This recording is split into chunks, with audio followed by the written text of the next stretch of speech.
Hello friends, welcome in आरकेवी पाठशाला। आरकेवी पाठशाला फिर दोबारा लेके आया है आपके लिए class 11 chapter first evolution and fundamental of business. ये वीडियो का पार्ट फोर्थ है। इसके आगे हम देखते हैं इस चैप्टर के अंदर ब्रांचेस ऑफ कॉमर्स। कॉमर्स की ब्रांचेस कौन सी होती हैं? इसकी दो ब्रांचेस है कॉमर्स की, एक ट्रेड है और एड्स टू ट्रेड है। ब्रांचेस जो है इसमें ट्रेड जो है, ट्रेड मीन्स क्या होता है? Buying and selling of goods and services for earning profit.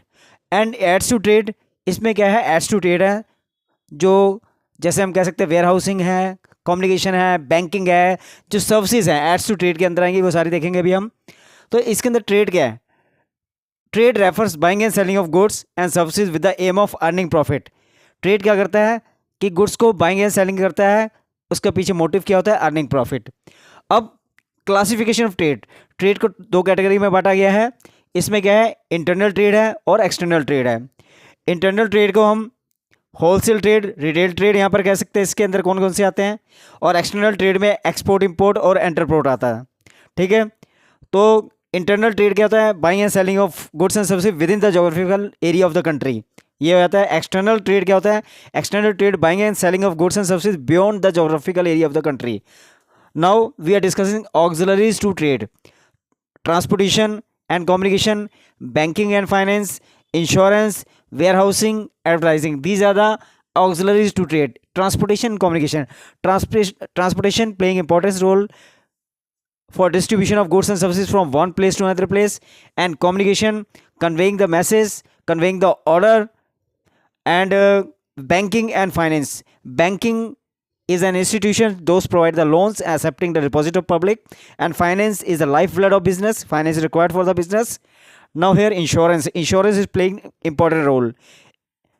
Insurance important role कैसे करता है? अगर मान लो क्या है, गुड्स की इंश्योरेंस होता है, तो क्या अगर मान लो गुड्स स्पॉइल हो जाती हैं या लॉस हो जाता है कोई, तो क्या है इसमें क्या है? कंपनसेट किया जाता है, इंश्योरेंस कंपनी कंपनसेट करती है। Then warehousing is like a godowns, there kept the goods, उसमें हम क्या स्टोर करके रख सकते हैं गोडाउंस के अंदर। इसके अंदर क्या है? हम रॉ मटेरियल को कन्वर्ट करके फिनिश करके रेडी करके रख सकते हैं वेयर हाउसिंग के अंदर।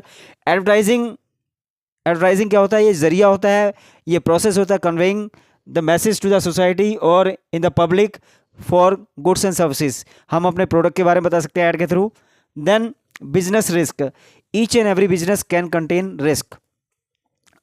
Business risk refers possibility of inadequate profit और even losses due to the unexpected events.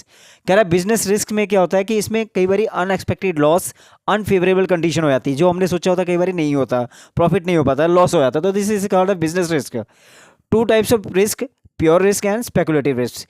ये क्या है? इसमें प्योर है और स्पेकुलेटिव है। Then causes of risk, risk के कॉजेज क्या होते हैं, कारण क्या होते हैं? एक है natural causes, natural means flood आ गया, ड्रॉट हो गया, फेमाइन हो गया, तो this is natural causes. Human causes dishonesty, तो ये सारा इसमें आ जाएगा। इकोनॉमिक कॉजेज मीन्स क्या? डिमांड एंड सप्लाई के फैक्टर पे कोई इफेक्ट पड़ना, डिमांड कम हो जाना। देन अदर कॉजेज कुछ भी हो सकते हैं। ठीक है, तो now this is the fourth part of this video. I hope you will like this. Thank you.